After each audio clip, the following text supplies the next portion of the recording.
TPCC chief Mahesh Kumar Goud మీడియాతో మాట్లాడుతున్నారు. ఇప్పుడు ఆ లైవ్ చూద్దాం. అడ్డగోలుగా అమ్మేసినటువంటి నీవు ఇలా కాంగ్రెస్ ప్రభుత్వం గురించి మాట్లాడుతూ ఉన్నావు. కేటీఆర్ కడుపు నొప్పంతా రైతులు బాగుపడుతున్నారని, హెచ్యు భూముల యొక్క చరిత్ర ప్రజలకు తెలవాలి.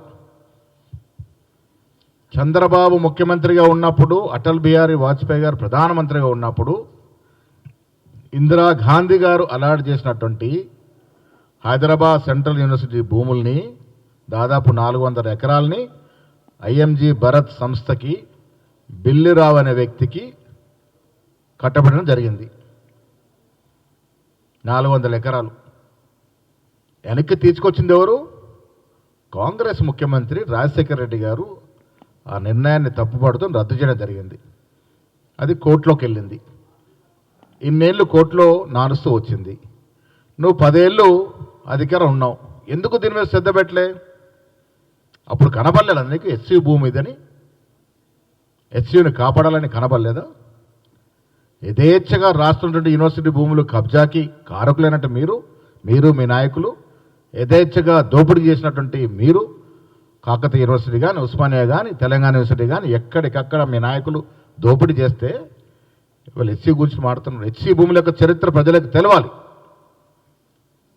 రాజశేఖర రెడ్డి గారు రద్దు చేసిన తర్వాత కోర్టుకు పోతే రేవంత్ రెడ్డి గారు పీసీ అధ్యక్షుడు ఉన్నప్పుడు హైకోర్టులో, సుప్రీంకోర్టులో పోరాడి దీన్ని విజయం సాధించిన సందర్భం. కేటీఆర్ గారు ఏం చేశారు?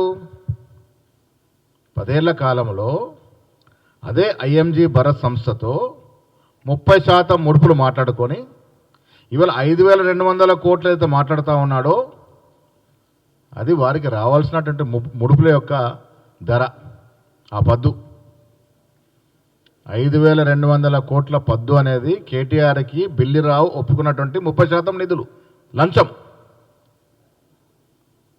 ఇవాళ కాంగ్రెస్ ప్రభుత్వం అధికారంలోకి రాకుండా ఉండుంటే ఇప్పటి వరకు బిల్లిరావుతో కేటీఆర్ గారు కుమ్మక్కై 30% నిధులు లంచం 5,000 కోట్లు 200 తీసుకొని ఈ సంస్థను ఐఎంజీ భారత్కి అప్పగించేవాడు. ఇది వారికి ఉన్న ఒప్పందం. కేటీఆర్ దురదృష్టానికి మేము అధికారంలోకి వచ్చాం. ఇప్పుడు ఏమైపోయింది పరిస్థితి? రైతులు బాగుపడుతున్నారు. ఇప్పుడు ఇది వాస్తవాలకు వెళ్తే ఇది ప్రభుత్వ భూమి. ఈ ప్రభుత్వ భూమిని టీఎస్ఐఐసికి 75 కోట్ల ఎకరం చొప్పున ప్రభుత్వం ఇచ్చింది. In turn TSIIC IIC bank ద్వారా, ఐసిఐసి బ్యాంక్ ద్వారా 10,000 కోట్లు ఈ ల్యాండ్ని బాండ్స్ చొప్పున తీసుకొచ్చింది. ఆ 10,000 కోట్లు ఎక్కడ పోయినాయి?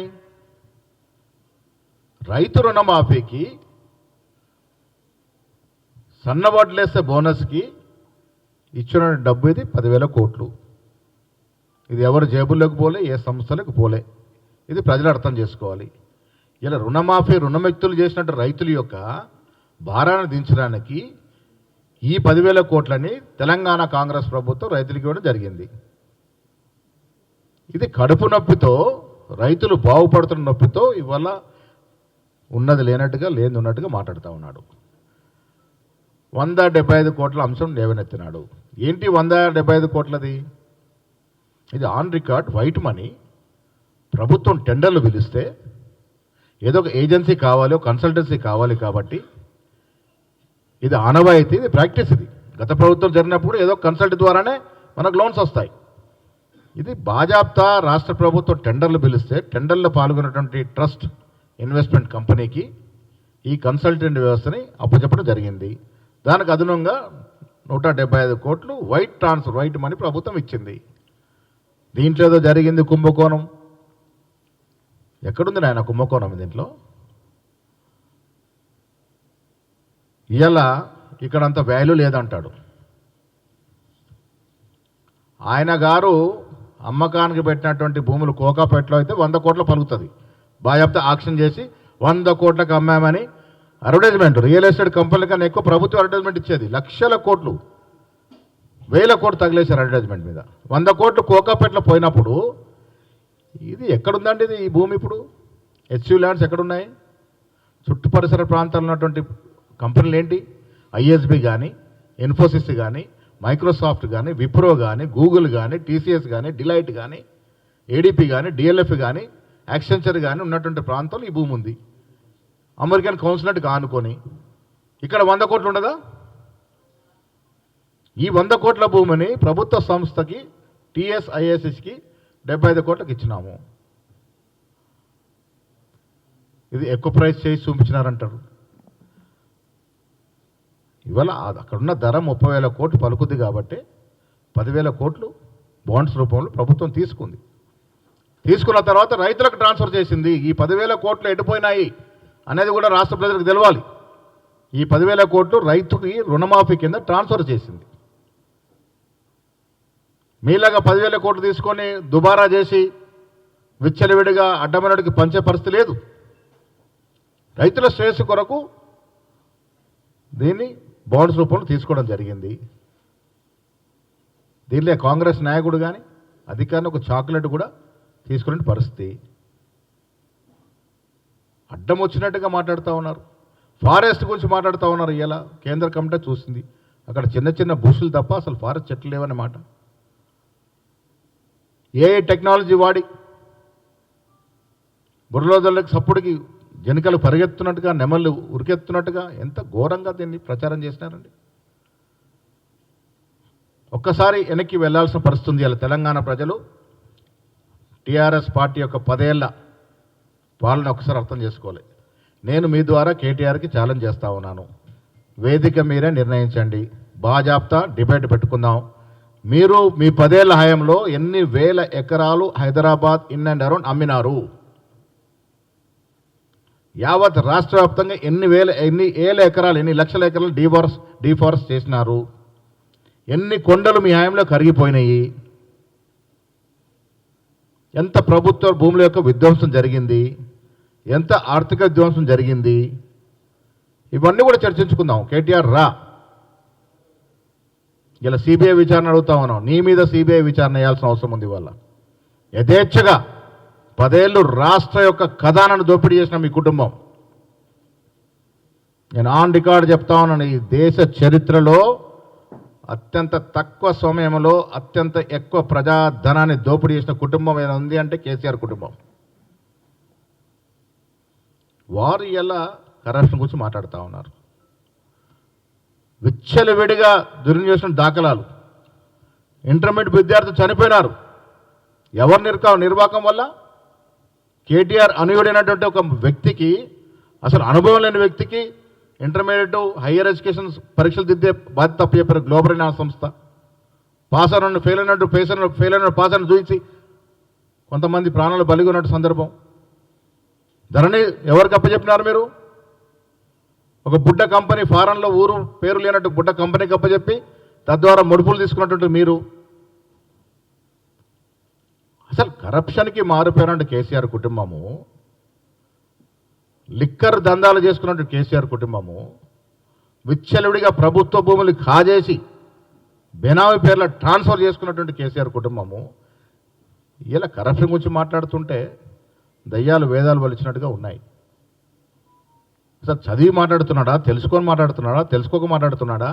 175 కోట్లు అనేది ప్రభుత్వ ట్రాన్సాక్షన్. ఇది ఏ ప్రభుత్వం కన్సల్టెన్సీ ద్వారానే లోన్స్కి పోతుంది. అది తెలియదా నీకు? 10 ఏళ్ళు నిర్వాహకం చేసావు కదా, ఐటీ మంత్రిగా చేసావు కదా. ఏ రకంగా అంటా ఉన్నావు నువ్వు 175 కోట్లు ఇది కరప్షన్ అని? ఏ రకంగా అనగలుగుతున్నావు? ఇంత దిగజాడుతనం ఎందుకు? 5,200 కోట్లు నీ ఫిగర్ అది. నువ్వు బిల్లిరావుతో కుదుర్చుకున్న ఒప్పందాల ప్రకారం 30% నిధులు నీకు ఇస్తానంటే నేను హైకోర్టు ఆర్డర్ తెచ్చుకుంటాను, నాకు వదిలేయమంటే వదిలేయడానికి సిద్ధమైనావు నువ్వు.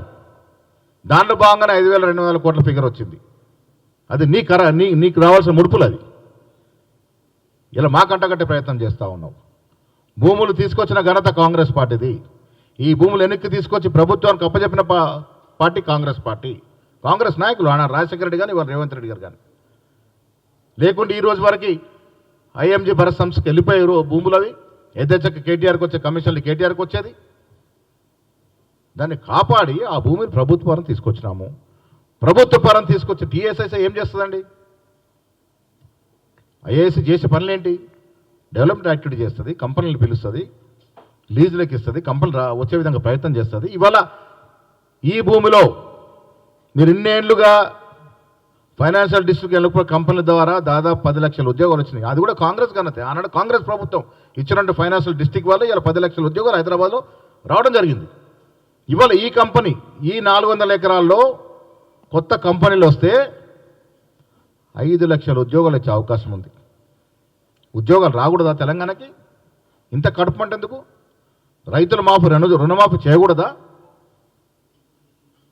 కడుపు మంటతో ఇష్టం వచ్చినట్టుగా అడ్డగోలుగా మాట్లాడుతున్న కేటీఆర్ గారు వాస్తవాలు తెలుసుకొని మాట్లాడితే మంచిది.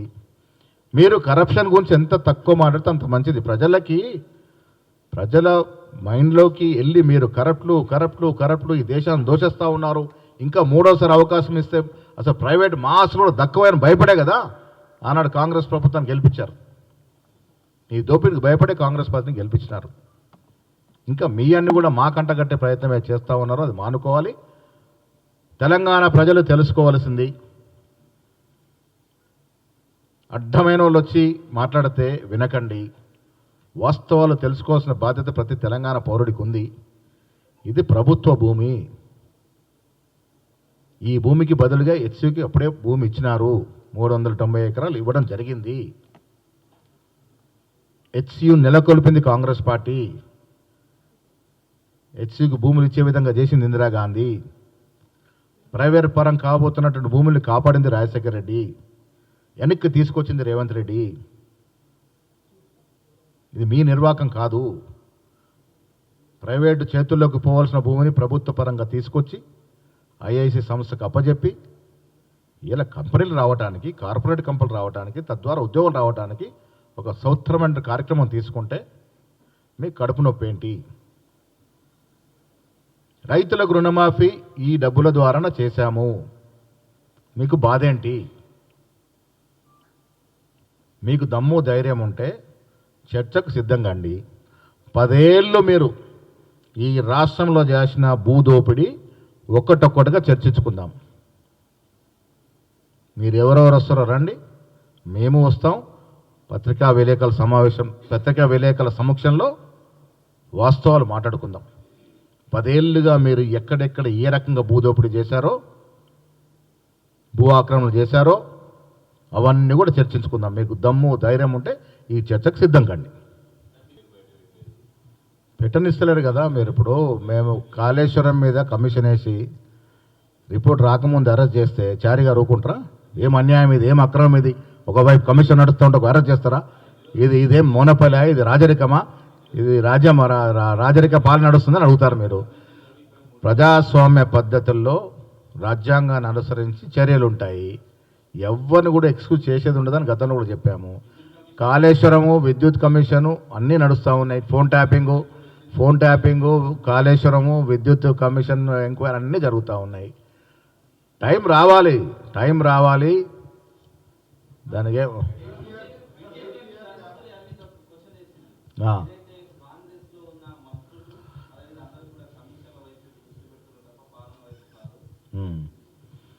పాలన వైపు కాకుంటే ఉచితంగా బస్ ప్రయాణం ఎట్లా వస్తుంది?